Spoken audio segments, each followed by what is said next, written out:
అందరికీ నమస్కారం. నేను మీ గోపాల్ అయ్యంగార్. శ్రీమతి రామానుజాయ నమః. మనం అందరం కూడా 8వ తారీఖు డిసెంబర్ నుంచి 14వ తారీఖు డిసెంబర్ వరకు వారఫలం మేషరాశి నుంచి మీనరాశి వరకు ఎలా ఉంటుందో తప్పకుండా చూద్దాం. కానీ మీరందరూ కూడా నా శ్రమని గుర్తించి నా యూట్యూబ్ ఛానల్ని చక్కగా సబ్స్క్రైబ్ చేసి మీ బంధువులకి స్నేహితులకి నా గురించి తెలియజేయటం కనీసంగా మీ ధర్మం అని నేను భావిస్తున్నాను. నా శ్రమని గుర్తిస్తారని ఆశిస్తా. ముఖ్యంగా ఈ వారం యొక్క గ్రహస్థితులు కానీ చూసుకుంటే గురువు వృషభ రాశిలో, కుజుడు కర్కాటక రాశిలో, కేతువు కన్యా రాశిలో, అలాగే వృశ్చిక రాశిలో సూర్యుడు, బుధుడు, శుక్రుడు వచ్చేసి మకర రాశిలో, శని కుంభరాశిలో, రాహు వచ్చేసి మీనరాశిలో సంచరిస్తున్నాడు. చంద్రుడు కుంభరాశి నుంచి వృషభ రాశి వరకు సంచరిస్తున్నాడు అన్నమాట. దీన్ని బట్టి మనకు గ్రహాల స్థితుల్ని బట్టి 12 రాశులకు ఫలితాలు కూడా ఎలా ఉందో తెలుసుకునే ముందు ఈ వారంగానే చూసుకుంటే ప్రధానంగా మార్గశీర్ష మాసంలో మనం ఉన్నామండి. అత్యంత పవిత్రమైన మాసం అన్నమాట. మార్గశీర్ష మాసం అంటే ఏంటంటే మనకు ఈ పౌర్ణిమ రోజు నాడు ఆకాశంలో కానీ మనం చూస్తే చంద్రుడి పక్కన తలుక్కుమని మెరుస్తూ బ్రహ్మాండంగా కనిపించే మృగశిర నక్షత్రం ఉంటుందన్నమాట. మృగశిర నక్షత్రంతో కూడినటువంటి మాసం కాబట్టి చంద్రుడు ఆ పౌర్ణమి రోజు ఉంటాడు కాబట్టి దీనికి మార్గశీర్ష మాసం అని మనం చెప్తున్నాము. మహావిష్ణువుకు అత్యంత ప్రీతికరమైనదన్నమాట. మరి ఈ సమయంలో కానీ పెద్దలకు అందరికీ కూడా మనము పిండ ప్రదానం చేయటం, వాళ్ళని గుర్తించుకొని వాళ్ళకు తగినటువంటి సేవ చేయడం, అమావాస్య తర్పణాలు లాంటివన్నీ చేసుకోవటం వల్ల మనకి వాళ్ళకి ఒక చనిపోయిన తిథి ఉంటుందండి. కార్తీక మాసంలో మృగశిర మాసంలో ఎవరైతే మనకు సప్తమి, నవమి, దశమి అనేటువంటి శుక్లపక్షంలో పోయిన వాళ్ళకి మనం పిండ ప్రదానం చేయడం అనేది వాళ్ళ దీవెనలు ఉండడం వల్ల మన పిల్లలు అందరం బాగుంటాం. ముఖ్యంగా శతభిష నక్షత్రం నుంచి రోహిణి నక్షత్రం అంటే ఎవరైనా పుట్టినప్పుడు ఈ మార్గశీర్ష మాసంలో పుడితే వాళ్ళు ఆ నక్షత్రంలో పుట్టిన వాళ్ళందరూ కూడా ఈ మాసంలో డేట్ ఆఫ్ బర్త్లో మీరు శతభిషం నుంచి పూర్వభద్ర, ఉత్తరాభద్ర, రేవతి, అశ్విని, భరణి, కృతిక, రోహిణి ఇందులో పుట్టిన వాళ్ళు మీ జన్మదినం చేసుకోవటం వల్ల మీకు 100 ఏళ్ల ఆయుష్ ఉంటుంది, సంతోషంగా ఉంటారు. కాబట్టి మీరందరూ కూడా జ్యోతిష్యం తెలుసుకోవడానికి నన్ను తప్పకుండా కాంటాక్ట్ చేయండి. ఈ జాతకం అంతా ఎవరైతే తెలుసుకుంటారో వాళ్ళకి చిన్న చిన్న పరిహారాలు ఉంటాయన్నమాట. ఆ పరిహారాలు చాలా సింపుల్గా చెప్తాను కాబట్టి మన ఛానల్ పేరు thesimpleastrologer.com అని చెప్పి ఉంటుంది.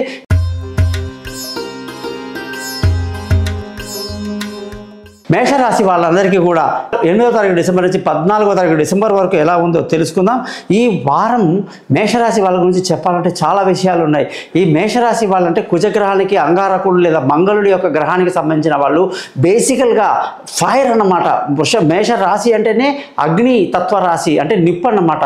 వీళ్ళకి ఆవేశం, కోపం, పట్టుదల, యుద్ధంలో ఆరితేరి ఉంటారన్నమాట. కాబట్టి పట్టుదల ఉన్న వ్యక్తులుగా చెప్పొచ్చు. వీళ్ళ దాంట్లో అశ్విని, భరణి, కృతిక మొదటి పాదంతో పుట్టిన వాళ్ళు ఉంటారు కదండి. అశ్విని వాళ్ళందరూ కేతు దశలో, భరణి వాళ్ళందరూ శుక్ర మహాదశలో, కృతిక వాళ్ళందరూ రవి మహాదశలో పుడతారనమాట. వీళ్ళ జాతకాల్లో ఎక్కడ టర్నింగ్ పాయింట్ ఉంటుంది. ఇప్పుడు చూడండి, కేతు దశ 7 ఏళ్ళే ఉంటుంది. అలాగే తర్వాత శుక్రుడి దశ 20 ఏళ్ళు ఉంటుంది. సూర్యుడి దశ 6 ఏళ్ళు ఉంటుంది. ఆ తర్వాత వాళ్ళకి ఏ దశలు వస్తాయి, ఆ దశలో వీళ్ళు ఎక్కడ ఏది రాణిస్తారు, ఏం ప్లాన్ చేస్తే ఎలా. చాలామంది ఏదో మేము చేసాము పని అవ్వట్లేదు అంటారు. కానీ ఏ టైంలో చేస్తే అది సక్సెస్ అవుతుంది అనేది కూడా మనకు జాతకంలో క్లియర్గా రాసి ఉంటుందన్నమాట.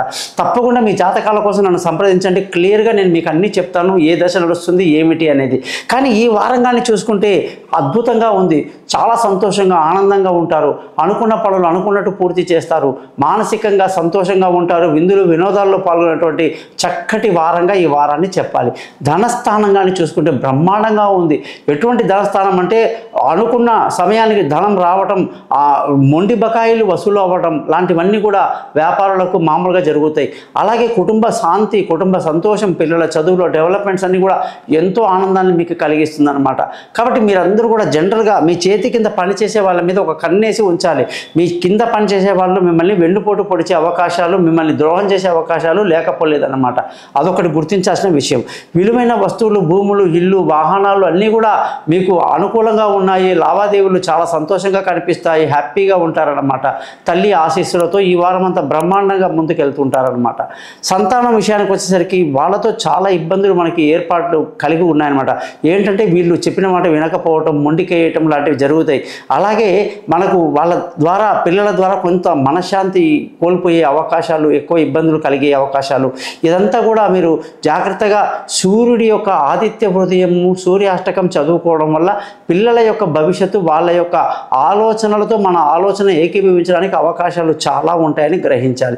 ముఖ్యంగా ప్రయాణాలలో చాలా జాగ్రత్తగా ఉండాలి. లేనిపోని వస్తువులు పోగొట్టుకోవడం కానీ, ప్రయాణాలు ఇబ్బందులు కానీ జరిగే అవకాశాలు ఉంటాయి. ఈ ఆవేశంలో కానీ ఉన్నప్పుడు, లేదా పిల్లలు మన చెప్పే మాట వినప్పుడు మనము మొండిగా ఉండి వాళ్ళు మొండిగా ఉంటే జరిగేది ఏంటంటే అనర్థాలు, కోపం అన్నమాట. మరి ఆవేశంగానే ఎక్కువైపోయింది అనుకోండి, కోపంలో ఏమవుతుంది, పిల్లల్ని మనం అనరాని మాట అనాల్సిన పరిస్థితి వస్తుంది. అలాంటివి జరగకుండా తెలివి తక్కువ నిర్ణయాలు తీసుకోకుండా జాగ్రత్తగా ఉండాల్సిన అవసరం కూడా ఈ వారం మీకు బాగా కనిపిస్తుంది అన్నమాట. ఇకపోతే మీరు ఖచ్చితంగా ఈ యొక్క ఆరోగ్య సమస్యలు ఉన్న వాళ్ళు జాగ్రత్తగా ఉండాలి.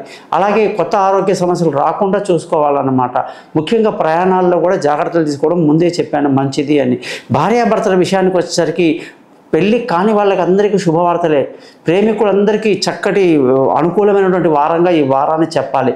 ముఖ్యంగా పెళ్ళి కాని వాళ్ళకు పెళ్ళి కుదరటం, దూరంగా ఉన్న వాళ్ళు కలుసుకోవటం, అలాగే వాళ్ళ యొక్క మంచి ప్రణాళిక, భవిష్యత్తు, ప్రేమ, అనురాగాలతో ఈ వారం అంతా చాలా ఆనందంగా ఉంటారని కూడా మనం చాలా క్లియర్గా చెప్పొచ్చు. ముఖ్యంగా ఆ అదృష్టం కానీ చూసుకుంటే, అదృష్టం పరంగా అయితే ఈ రాశి వాళ్ళకి చాలా బాగుంది. పెద్దల యొక్క ఆశీస్సులు, పెద్దల యొక్క ప్రాపర్టీస్ ఏదైనా రావాలంటే టైంకి రావటం కానీ చాలా ఆనందాన్ని కలిగిస్తుంది అనమాట. మీకు అదృష్టం బాగుంటుంది. ధర్మ మార్గాన్ని ఆలోచిస్తూ మీరు ముందుకెళ్తూ ఉంటారని చెప్పేసి మంచి గురువులని కలిసే అవకాశాలు, గురువు ఉపదేశాలు తీసుకోవాల్సిన అవసరాలు కూడా ఈ వారం మీకు చాలా బాగా కనిపిస్తూ ఉంటుందన్నమాట. ఉద్యోగంలో అయితే మీరు ఏ ఇంటర్వ్యూకి వెళ్ళినా కూడా సక్సెస్ అనేది ఖచ్చితంగా ఉంటుంది. అలాగే మీరు మీ యొక్క జాతకంలో ఏదైనా ఉద్యోగంలో మార్పు రావాలన్నా, పెద్ద పెద్ద ఉద్యోగాలకు అప్లై చేయాలన్నా, అలాగే పై అధికారుల ప్రశంసలు ఉండాలన్నా మీరు ఈ వారం ఏ చిన్న ఎఫర్ట్స్ చేసినా కూడా ఖచ్చితంగా మీ యొక్క అచీవ్మెంట్ అనేది ఉంటుంది. వీసాలు రావాల్సిన వాళ్ళు, ఏదైనా ఉద్యోగం కోసం బయట దేశాలకు వెళ్ళాలని ట్రై చేసే వాళ్ళకి మాత్రం అద్భుతంగా ఉందన్నమాట ఈ వారం అంతా కూడా. ముఖ్యంగా వ్యాపార రంగంలో చూసుకుంటే అన్ని రకాల వ్యాపారాలు, ఒక ఆయిల్ వ్యాపారం కాదు, ఒక కన్స్ట్రక్షన్ ఫీల్డ్ కాదు, ఒక ఆటోమొబైల్ వ్యాపారం కాదు, ఎన్నో రకాల వ్యాపారాలు ఉంటాయండి. అన్నిట్లో కూడా మీకు అనేక రకాల లాభాలు, కొత్త కొత్త పెట్టుబడులు అన్నీ కూడా మిమ్మల్ని చాలా సంతోషానికి గురి అవుతారనమాట. ముఖ్యంగా ఖర్చుల విషయానికి వచ్చేసరికి ఖర్చులు అన్నీ మంచి మంచి పనులకు, పుణ్యకార్యాలకు అన్నిటికీ ఖర్చు బాగా ధార్మికంగా పెడతారని చెప్పేసి ఈ వారం చెప్పొచ్చు. మీరందరూ కూడా మీ యొక్క జాతకాలు తెలుసుకోవడానికి నన్ను కాంటాక్ట్ చేయండి. మీ జాతకంలో లగ్న బలం ఎలా ఉంది, అలాగే ఈ యొక్క నక్షత్రం ఏంటి, దాన్ని బట్టి మీ యొక్క దశలు దిశలు ఎలా ఉన్నాయి, జరగబోయేవి ఎలా ఉంటాయో తప్పకుండా చెప్తాను. మీరు నన్ను కాంటాక్ట్ చేయండి. పై నెంబర్లో మీ గోపాల్ అయ్యంగార్. నమస్కారం.